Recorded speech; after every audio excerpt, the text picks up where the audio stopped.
Fifi. Good boy. Fifi. Hi. Hi, guys. That's good. The River Raisin National Battlefield. Site of battles of January 18th to 22nd. General Winchester in command in River Raisin Massacre, January 23rd, 1813. Welcome to the Gabriel Godfrey Sr. and John Baptiste Burgon trading post along the River Raisin. The trading post, located in the second largest French settlement within the Michigan Territory, was busy all year round.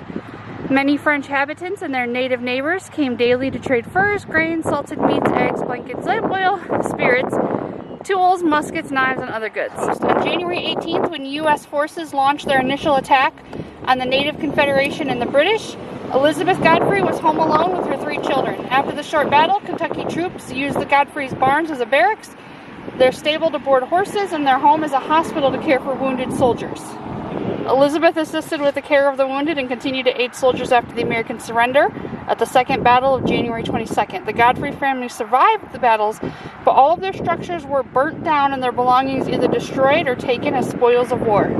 So you can still kind of see some of the outlines where there were structures here at one point in time.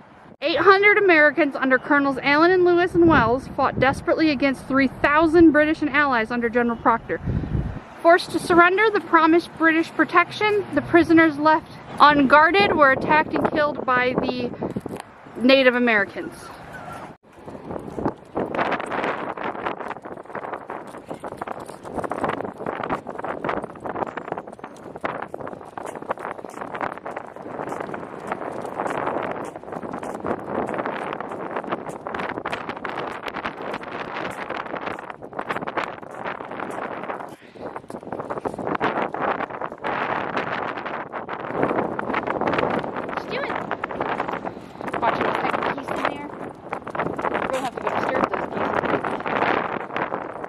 Hubert LaCroix and his wife Archange Jerome were married in October of 1810. LaCroix owned 7 ribbon farms west of the main settlement on both sides of the river. Hubert was elected captain of the River Raisin militia and placed in charge of a company of men that became known as LaCroix's Company.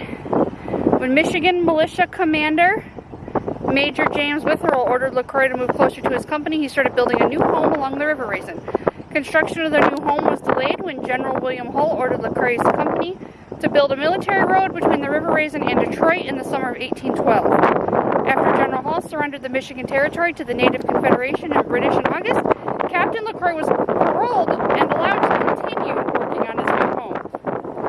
As the 40-foot by 40-foot home reached the second floor, wood shingles were split in preparation for completing the roof before winter. Construction was again delayed on January 18, 1813, when the U.S. attacked the Confederation warriors and the British troops who had occupied the French settlement since August. After liberating the settlement, the Kentucky militia took over the unfinished LaCroix house and used it as a barracks and hospital. To keep warm during the frigid winter, militia members burned the boards that had been cut to build the home's floors. On January 22, 1813, Captain LaCroix and his company were caught in the surprise Confederation and British counterattack against the U.S. Army at the River Raisin. All of LaCroix's farms were burned, including his new home, and his livestock were slaughtered in the fields during the battles. Well, what did those cows and pigs ever do to you? After the U.S. surrendered, Captain LaCroix was arrested by the British and charged with breaking the terms of his parole by serving as a combatant. After the war, LaCroix returned to the River Raisin settlement and built a new brick home. Over time, LaCroix was promoted to colonel of the local militia and served as a county sheriff. Are you bored? Too much heckin' history for Huskies? Huskies want to go chase geese and go run in the field. They don't want to learn history. Bayo doesn't seem to mind. He likes the slower movement.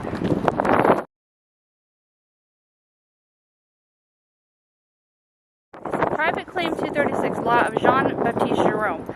Jean Baptiste Jerome and his wife, Marie Michelle de Villinger, were busy with the fall harvest in 1812. While the men cut the wheat by hand and tied it into large French sheaves, and women took over the farm chores, the wheat sheaves were stacked in the field to dry and gathered to be stormed in the barn. Jerome was in Detroit at the time of the battles, but the U.S. military used his buildings. During the Second Battle of the River Raisin, The Jerome dwellings became a hospital for 45 wounded U.S. soldiers and a stable for the Army horses. The U.S. burned the large barn behind his lot to prevent the British from using it. On January 23, 1813, native warriors destroyed any remaining buildings not previously burnt by the Americans. Mr. Jerome claimed $3,112 in lost or destroyed property. The U.S. awarded him $2,000. Battles of the River Raisin, describing the American victory of Battles of the River Raisin. John Richardson, gentleman volunteer, 41st Regiment of Foot, described the Second Battle of the River Raisin from the point of view of the victorious British. On the 22nd, before daybreak came within sight of the enemy, such was their security and negligence that our line was actually half formed within musket shot of their defenses before they were aware even of our presence. When we came to the firing part of the business, I could not get my gun off. It flashed in the pan and I procured a wire and worked away at it with that. I tried again and again, it flashed. I never was so vexed to think that I was exposed to the torrent of fire from the enemy without having the power to return a single shot. Though if I had fired 50 rounds, not one of them would have had any effect except upon the picket.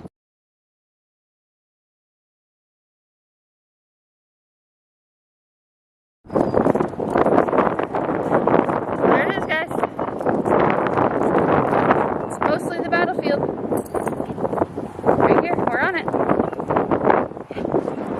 were eventually swept into this retreat. Later, the British moved their lines to the site of the militia camp, which was still fighting courageously. Okay, so what we're looking at here is the section of the battlefield.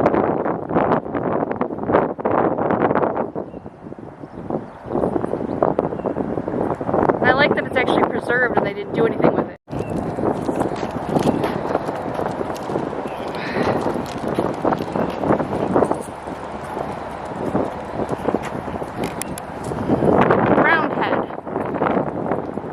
In the temporary absence of Tecumseh, the Native American allies of the British were led by Wyandot chiefs Roundhead and Walk-in-Water.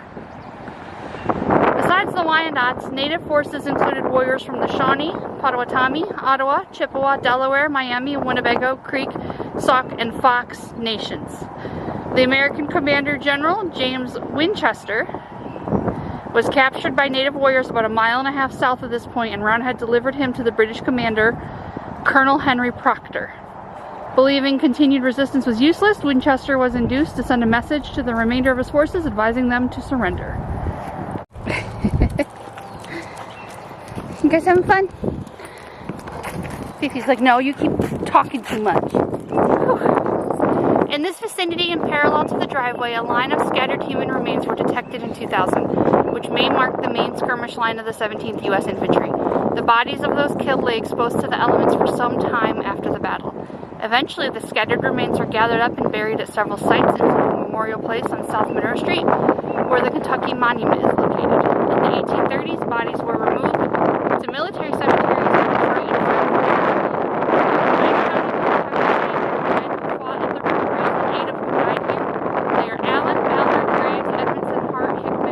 and Meade, and Simpson.